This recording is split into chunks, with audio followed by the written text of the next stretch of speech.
afternoon, good evening. My name is Rosalind Dixon. I'm co-president with Lorenzo Cassini of the International Society of Public Law.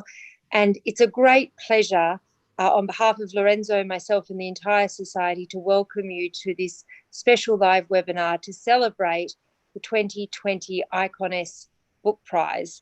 We dearly wish we were all together today in Breslau to have our annual conference and to join together as a society. But obviously the world is facing some of the most challenging times in recent years due to the COVID-19 pandemic.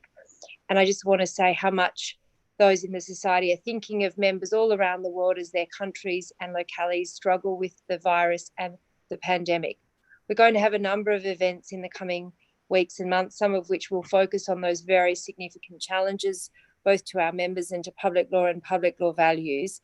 But today's just a celebration. It's an opportunity for us to come together virtually as a society to celebrate a wonderful piece of academic scholarship and the kind of book that we all aspire to write and to read, and that it is a great pleasure to celebrate. Lorenzo will do a fuller job of thanking all of the people that made today possible at the end of this webinar, but I do want to say very much my warmest thanks to all of you for joining us and attending, but particularly to our Book Prize Committee, all of whom are joining the panel today and who have spent countless hours reading wonderful books and works, but without whose tireless efforts and careful deliberations, none of this would have been possible. So it is now my great pleasure to turn over to the chair of the 2020 committee, Professor Anne Peters, who will take on the job of announcing the prize, and then she will turn over to another fellow member of the book committee, Professor Yaniv Roznai, who's very generously offered to host the webinar on behalf of the society and introduce his colleagues, Jaclyn Neo and Julian Napolitano, who have also served, and to engage them about the work before turning to an interview with our author. So Anne, Jaclyn, Giulio and Yaniv, my sincere thanks, and of course to our team, which has put this together, and that Fred and Sergio and others have been absolutely amazing, but I know Lorenzo will say more at the end. So without further ado, and thank you for your leadership, and please take over and announce the winner of the 2020 ICONS Book Prize. Thank you very much, Rosalind, President. It is my great pleasure to announce the winning book of the ICON Society 2020 Book Prize.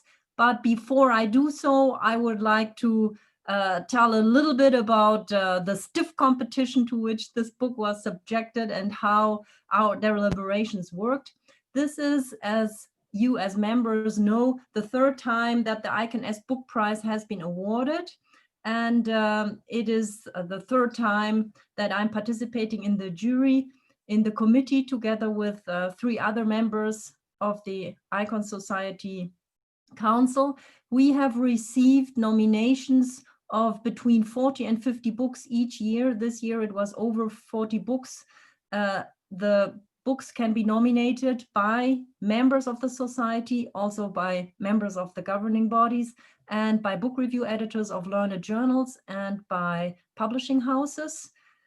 The call for the book prize says that the prize shall be given to an outstanding book in the field of public law, understood as a field of knowledge that transcends boundaries between constitutional and administrative law, national and international law, and which ideally also brings in an interdisciplinary element. After various rounds of reading, we decided that this year's book, which satisfies all these criteria and which makes an outstanding contribution, is Elisabetta Morlino's book Procurement by International Organizations, which was published last year.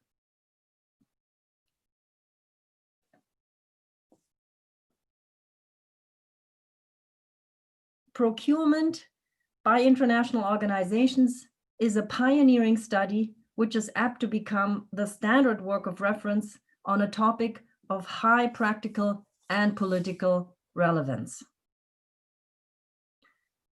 I would like to say some more words on this book, which is a seminal scholarly work. The topic is in itself technical, complex, and difficult. The author explains the field, which she herself has defined, in a manner which renders the topic not only immediately accessible, but also intellectually appealing. Based on an original research design, the work is grounded in qualitative and quantitative empirical research, which leads to a fully convincing analysis and legal systematization of the issues. The book is situated within the paradigm of global administrative law, creatively enriching and testing this approach. The core of the book focuses on the correlation between the politics of international organization and its system of law, and how the former illuminates both the developments and constraints of the latter. The book also analyzes how this correlation affects the relationship between international organizations and private actors. The study is interdisciplinary and straddles international and domestic law and administrative and international law. In addition, it shows how public and private law interact and thus moves far beyond the commonplace about the erosion of the disciplinary division by providing a meticulous and meaningful analysis of that interaction. The normative analysis in the book is marked by a sensibility for the interests lying behind the rules, and it asks important questions, for example, about the legal protection of the individual tenderers. The book forms a starting point and a basis for further research on the matters which it has itself identified, and connects well to political science scholarship on global governance and regulatory interaction.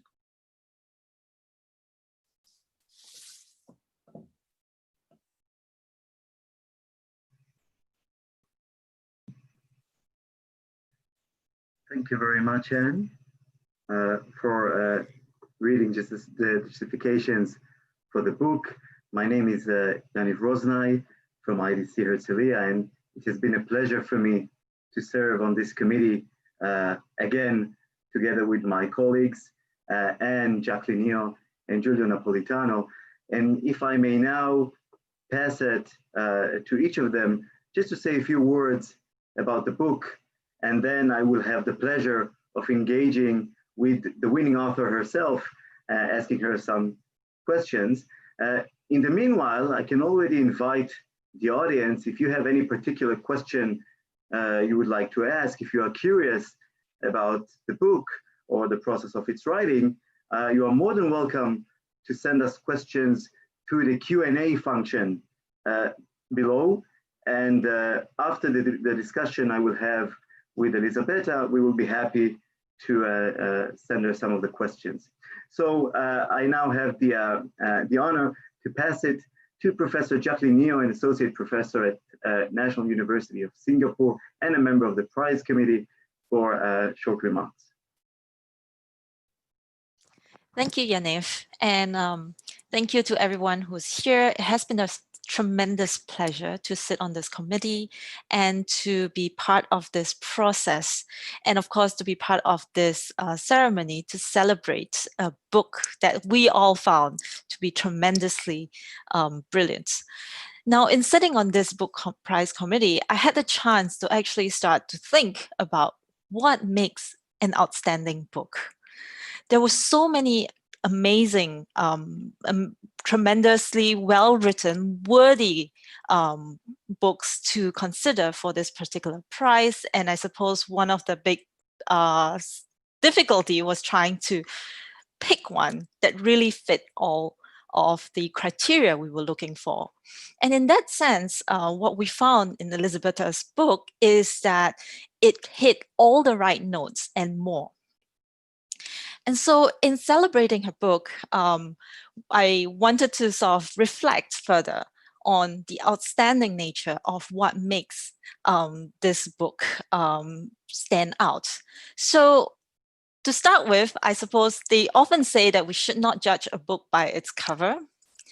In this case, I suppose it's not that it's not the cover, but that we should not judge a book too quickly by its title.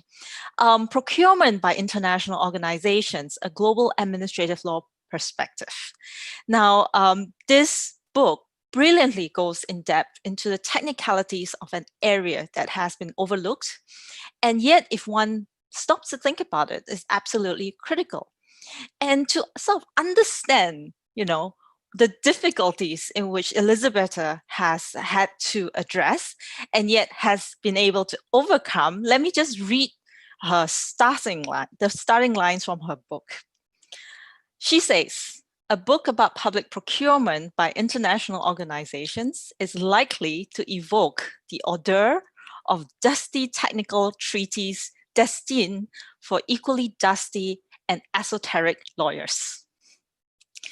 But as she goes on, it is anything but. You are in for a surprise.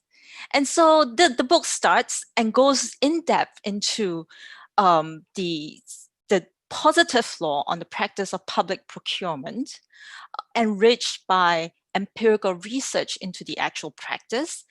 And this itself is a remarkable feat, considering, as Elisabetta herself pointed out, that the amount of money that is being spent on an annual basis on public procurement. She cites, for instance, in 2015, UN organizations spent more than 17.6 billion on procurement of goods and services. And really, the amount has only steadily increased.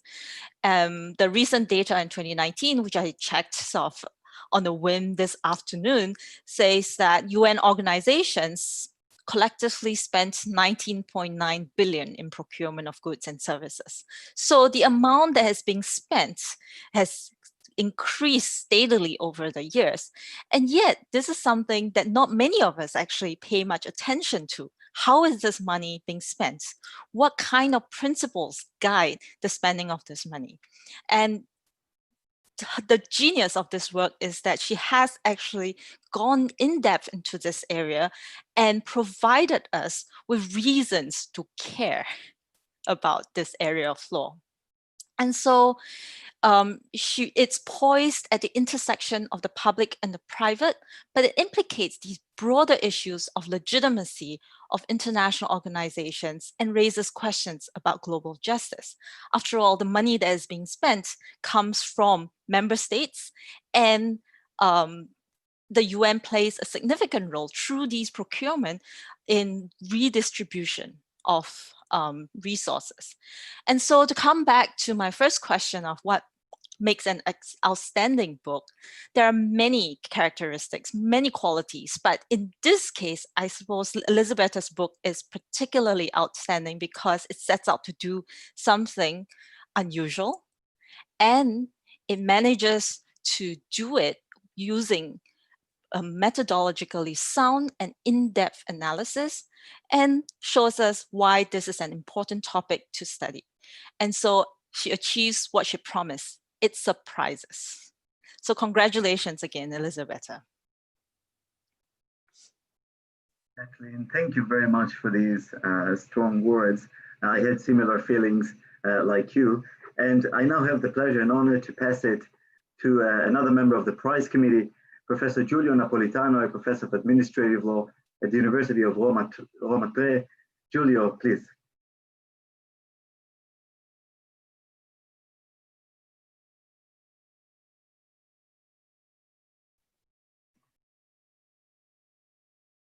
Giulio, if you can unmute yourself.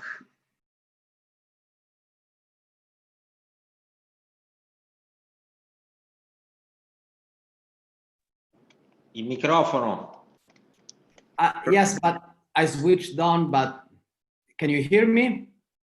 Excellent. To me, it's fine. Can you hear me? Sì, sì. Okay, thank you. So thank you, Yaniv, and thank you all for this opportunity to comment and present the book of Elisabetta. Thank you to the chairman of ICONES for organizing this occasion of discussion. And thank you to Anne and all the colleagues of the jury, that it was a very challenging work, as Anne and the other colleagues said, and very exciting in the end. why this book is so relevant and so important. Let me provide an explanation from the perspective of administrative law. As you know, public procurement in administrative law has not always theory of administrative law. I would say that for a long time, public procurement has been rather marginal in the analysis of administrative law and even in the establishment of a general theory. It was a matter mostly for public finance and public accounts specialists, and it was also considered a sector of the discipline very closely connected to private law, so very peripheral and not so fundamental in the reconstruction of this regulation. This situation changed in Europe with the great expansion of the European Union regulation on this topic. And this made very clear that this could become one of the most critical areas of administrative law. However, even if such a new massive regulation emerged, the relevance of this subject was mostly for practitioners than for scholars. This explains why even at the level of national administrative law, the study of public procurement remained a very limited area of jurists' work. Now, with the work of Elisabetta, we change completely the perspective. We stand up to the global level, and we are brought by Elisabetta's book at the core of the functioning, of the everyday functioning, I would say, of international organizations. However, even from the different perspective of international law, as Anne always told us since our first discussion about all the books, even from the perspective of international law, the relevance of public procurement by international organization was always very minimal, was always very marginal. What is the tremendous effort that Elisabetta made was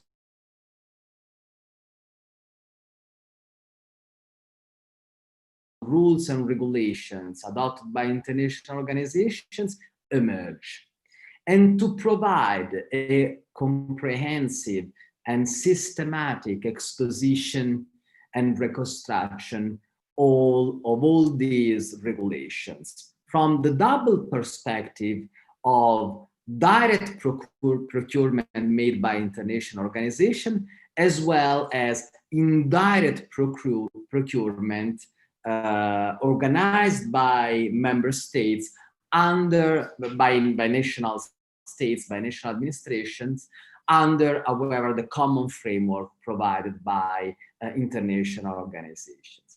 And what is the incredible added value of this book? It's not, this analysis is not limited to all the very relevant technical features of public procurement made or regulated by international organizations, but to let all the constitutional, political science and economic dimensions of public procurement and its regulation emerge. And how all these dimensions are treated and analyzed through the lens of global administrative law. And from this point of view, this book is also important because to some extent it represents a kind of resurrection of global administrative law, which had been very successful for at least a decade. And to some extent, it seemed that in the last years, this label had become a little bit out of fashion. But how global administrative law is resurrected, I think in a very intelligent way, not in an ideological way, but putting together all the potentials of global administrative law scholarship. And I want to make only one example to conclude this short presentation about the relationship between global administrative law and comparative administrative law. Because very significant part of this book, in my opinion, is devoted to the way in which international organizations set the rules for public procurement at the global level. And this is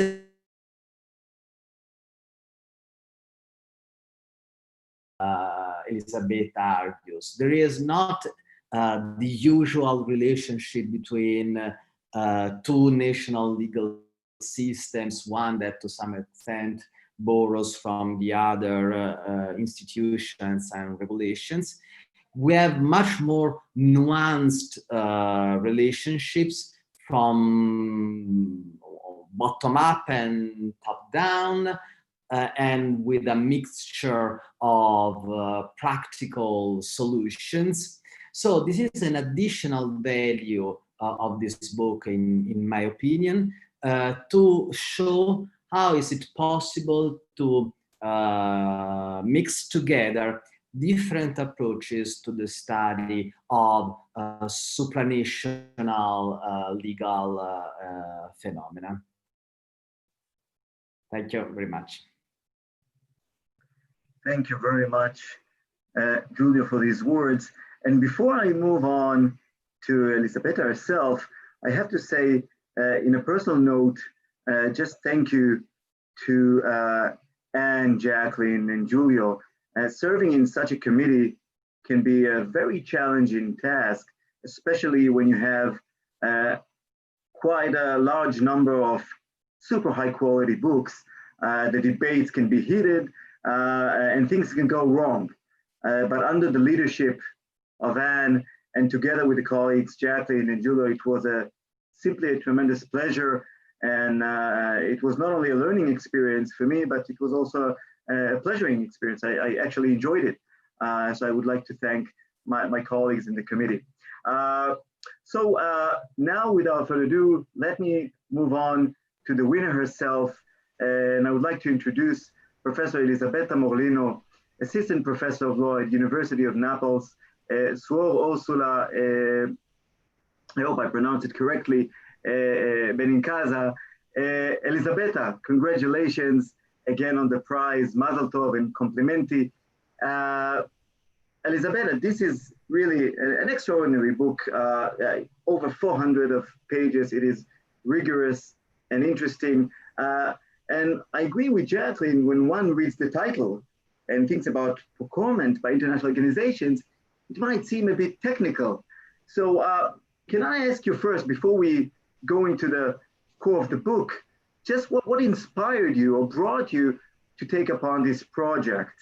I think people would be interested in hearing how you got to this topic in the first place.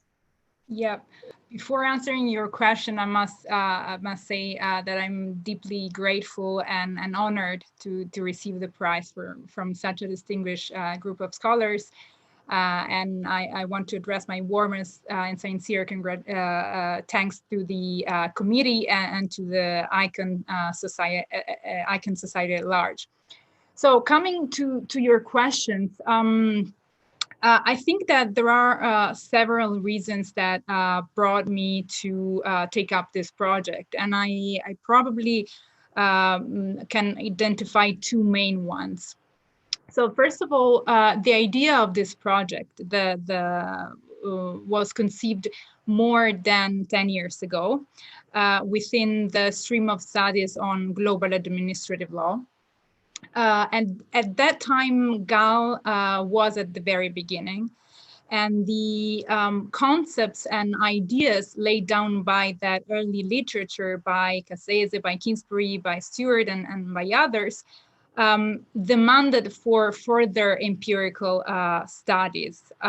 They put forward a new way of interpreting and conceptualizing an existing reality. And in doing that, they also showed a way forward for new research.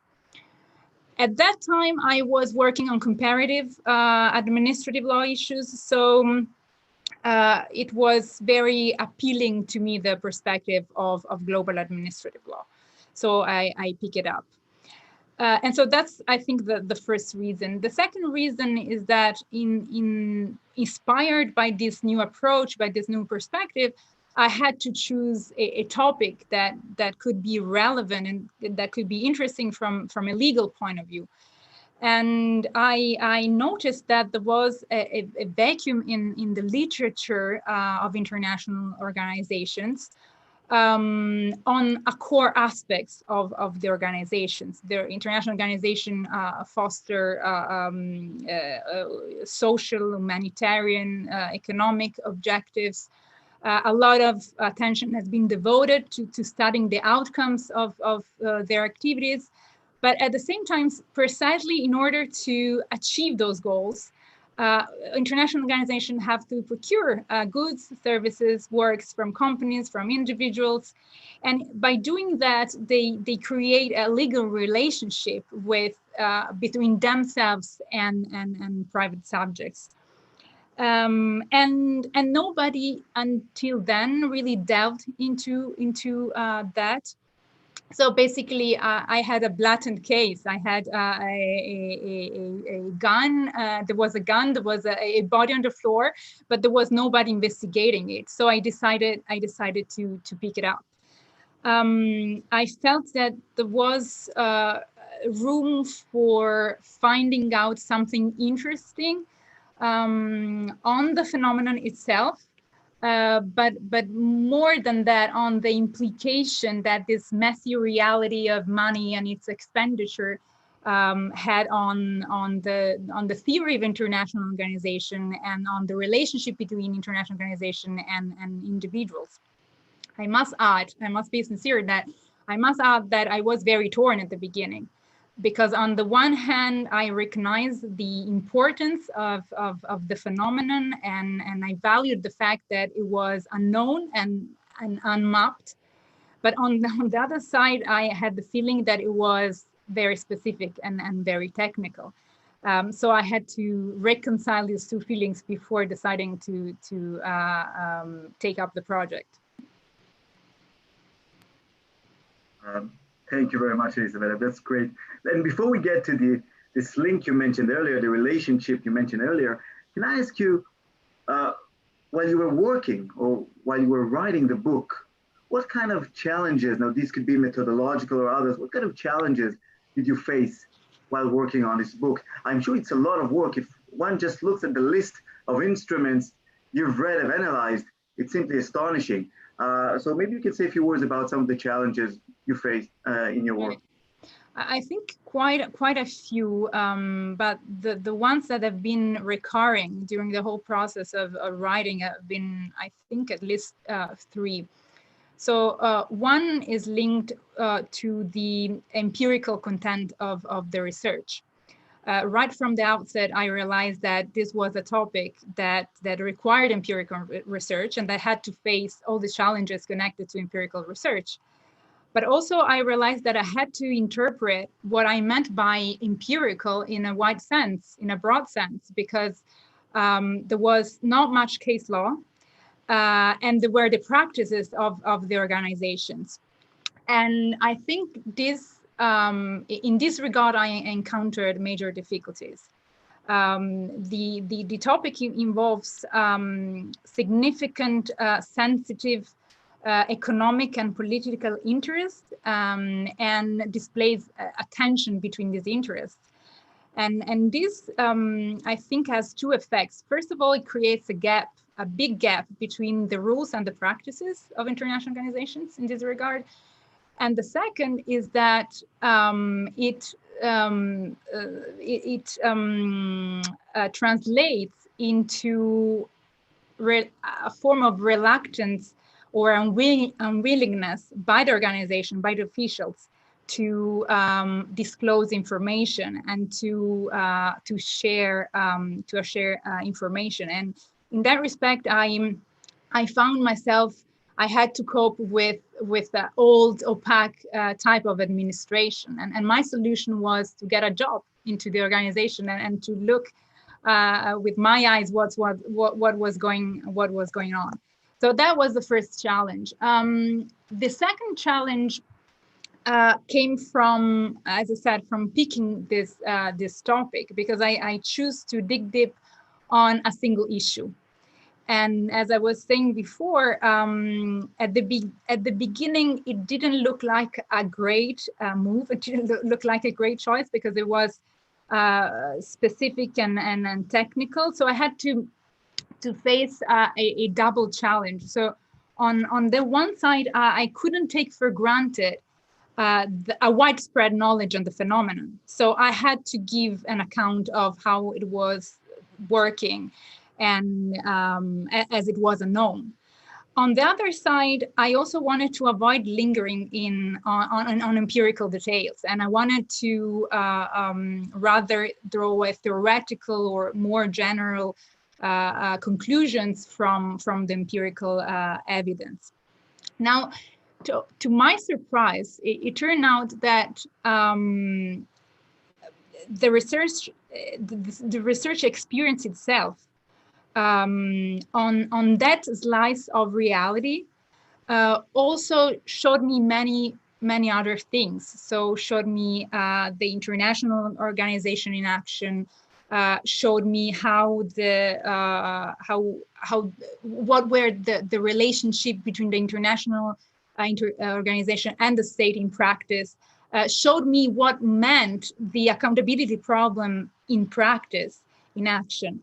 So by looking at just one specific technical thing, I had the opportunity also to have a broader view. So I reconciled this an empirical approach with a theoretical perspective, and I hope this is reflected in the book. And the third challenge, it's linked to this second one, and it's that I wanted to make the book appealing not only to and meaningful not only to people studying procurement, but I wanted to add a slice to the big cake of the theory of international organizations, and of the theory on the exercise of international public power, the theories on the relationship between international organization and private subjects. So that's, I would say these were some of the challenges I had to face. You've done a great job overcoming this. And I want to ask you a question that is related to the final and third challenge you just mentioned. When you think about the book and perhaps its future legacy, what would you see or hope to see as the book's main contribution to the academic or even practical discourse, to global administrative law in particular? So I think from the point of view of the academic discourse on international organization, probably one contribution is to support a shift in the studies of international organization from a functionalist approach to a different approach focused on accountability of international organizations. The law of international organizations has been dominated by the theory of functionalism, and often international organizations have been understood as entities created to execute a function delegated to them by states, and by virtue of the execution of functions, it has been supported also the claim for privilege and immunities of international organization, also vis-a-vis private subjects. So I believe that the contribution given by the book is in the direction of proving this approach unsatisfactory and try to propose an alternative approach to international organization. From the point of view of global administrative law, I think the attempt of the book is to add an explanatory dimension to GAL that is not limited to a positive legal dimension, but includes also an economic and political dimensions. I think the attempt has been to link the economic and political dimensions to the legal phenomenon, both in terms of the theoretical explanation, but also in terms of the possible reform that international organization could undergo, especially in the face of the current crisis of the organizations. Thank you very much, Elisabetta. You've mentioned a move from a functional approach to accountability, and it is in this focus on accountability that private subjects have a role. So I was wondering, as my final question, can you highlight briefly what are your main findings in terms of the theory of organizations, and more particularly on the relationship between international organizations and private subjects? Because I think this would be interest to the audience. Yeah, it's difficult to choose among the most relevant findings of the book, especially for an author. I would emphasize at least two aspects also in relation to what you just said. The first is the relation between the politics of international organizations and the system of law that they create, as also Professor Anna Peters was mentioning earlier. And the book shows that there is a complex dynamics of political and economic interest that is built around a triangular relationship between the international organization, the states, and private subjects. And shows also that these dynamics explain both the development of the law affecting private subject, but also, and more importantly, I think that the limits to such development. And so this causal link between the politics and the law of international organization, I think, sheds light on the obstacles to a higher degree of accountability, of transparency, of publicity, and also shed light on the role played by the political and economic interest of the states financing the organization in shaping the scope of the rights held by private subjects vis-a-vis international organization and vis-a-vis the states. So that's I think my first main finding. And then if we want to interpret the GAL approach as having a normative value, which I do, and not only a descriptive or a heuristic value, we shall consider that an advancement of international organization towards a modern concept of administration should start from disentangling the law of international organization from the economic interest dynamics of dominant states, and rather anchoring it to a body of core common values, also procedural values as accountability, transparency, reason giving, which pertain to a modern contemporary concept of exercise of public power, whether at the national or international level. And in my view, I think this could have a positive effect also on the legitimacy deficit of international organizations. Elisabetta, thank you so much for these words. Thank you to you all, and to you. I see that we have questions for the audience, but before I move it to Jaclyn, let me just again highly recommend this book to the audience. They can all go to the website of CUP and read more about it. And I want to congratulate you again. Now I'm moving it back to Jaclyn for some questions from the audience. Hi, everyone. So if you have any questions for Elisabetta, please feel free to either use the chat function or the Q&A function. So for now, we have one question from Anne. Elisabetta, the question is, did you follow the new controversies about the WHO? So I suppose the update to your book, and do you find from your sort of work the procurement problematic, or was there something sort of in particular about that controversy that, you know, your findings will allow us to better understand? So the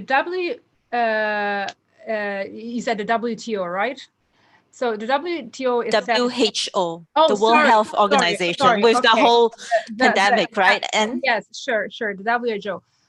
Yeah, I think it could be pivotal because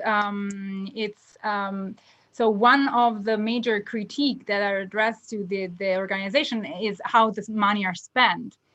And so under this respect, to look into procurement and to look into the rules regulating procurement and procurement governance could be useful, and also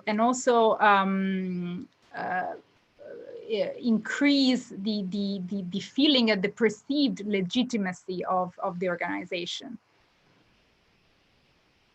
And I suppose, hi, so I suppose a follow-up question could be that with regards to international organizations and looking at the question of accountability, transparency, and so on, do you see sort of increasing challenge to the legitimacy of the these organizations, including, I suppose, particularly the WHO, considering that America has threatened or has actually sought to withdraw from WHO. So do you think that this is also sort of a way in which our understanding of public procurement could be tied back to legitimacy and ultimately sort of broader issues of whether member states would want to continue to contribute to these organizations? Yes, I think so. I also think that procurement is not the only solution. That procurement has to go hand in hand with other types of reform. At the same time, I think that the legitimacy deficit has different reasons. So the legitimacy deficit that it's lamented that it's brought into the debate by the financing states has got some implications, and the problem of legitimacy brought about by emerging economies has got other implications. So it's a different way of looking at the problem of legitimacy. But in that respect, I think procurement it's a topic that it's of interest both for financing states and for recipient states or emerging economies. Yes. Thank you very much, Jaclyn, and thank you, Elisabetta. So if there are no further questions, I will now pass it to Professor Lorenzo Cassini, the co-president of the International Society of Public Law and professor of administrative law at IMT School of Advanced Studies in Lucca. Lorenzo, please. Thank you, Yanni. Thank you very much to all of you. I thank Elisabetta. So I think that my first fundamental task is to share this on the screen. That is the official evidence that we are awarding Elisabetta Morlino with the ICONS Book Prize 2020 award. And so, as you've seen, you will receive it officially, and we are quite proud to award this prize to Elisabetta. Final remarks. I would like, first of all, to express really my happiness for this event and for all the work that the committee has done. And so a special thanks, of course, to Peters, Jaclyn, Yaniv, and Giulio, and to all the work that they have done. But let me say a few words on the fact that Elisabetta really represents, the example of international scholar that it is the scholar that we aim to reach with the society. I mean, she was born in Florence. She spent childhood every summer in Stanford with the parents and studying and reading and transpassing any kind of disciplines. And now she's in Naples and passing time in different universities of the world, traveling and touching different points of law, social science in general, and as you might have seen, moving from all the range of public law. So this is something that it is at the basis of our society. And I also so happy that today we have an evidence having such a distinguished committee from different disciplines, from different countries, discussing on a book like that. So this is what really makes me, I have no hesitation in saying, make me proud. I mean, Rosalind Dixon and I were so happy to learn that Elisabetta was the winner, and to learn and to see how the committee worked for reaching this result. We are aware of how tiring it was, and we are extremely grateful to all of you. And let me finally also say thanks to Yaniv in particular for setting this up, and to Jaclyn as well to moderate, and to Fred Zaumsel, that is our tech guy, and he really was able to set our personal Zoom and everything. So a big thanks to them, and of course a big thanks to all the society staff, from our Secretary General Richard Albert to Felicia Caponigri and Sergio Verdugo, who's also helps a lot in all the work. So let me say thanks again, and we are happy to see you again in our future events. As Rosalind said at the beginning, we will have a workshop by Joseph Weiler planned on how to organize a conference, and we hope to have it soon, if not at the end of July, at the beginning of August. And we'll also have a very important event on gender that we will be quite happy to live stream. So I think that I can give the floor again to Yaniv, and congratulations again to Elisabetta from all the society for all your works, and we are very happy for your award. Thank you very much. Thank you. Thank you very much, everyone.